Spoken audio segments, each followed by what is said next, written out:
காரைக்காலில் ரேஷன் அரிசி கடத்தல் வழக்கில் தேடப்பட்டு வந்த நியாய விலை கடை ஊழியரை உணவுப் பொருள் கடத்தல் தடுப்பு பிரிவு போலீசார் கைது செய்தனர். புதுச்சேரி மாநிலம் காரைக்காலை அடுத்த திருப்பட்டினம் பகுதியில் கடந்த மே மாதம் 21ஆம் தேதி வாகன சோதனையில் ஈடுபட்டிருந்த உணவுப் பொருள் கடத்தல் தடுப்பு பிரிவு போலீசார் அந்த வழியாக வந்த மினி வேன் ஒன்றை தடுத்து நிறுத்தி சோதனையிட்ட போது அதில் 500 கிலோ ரேஷன் அரிசி இருப்பது தெரியவந்தது.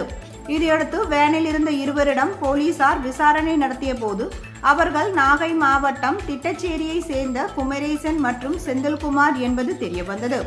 இதையடுத்து மினி வேனுடன் அரிசியை பறிமுதல் செய்த போலீசார் இது தொடர்பாக வழக்கு பதிந்து குமரேசன், செந்தில்குமார் ஆகியோரை கைது செய்து சிறையில் அடைத்தனர்.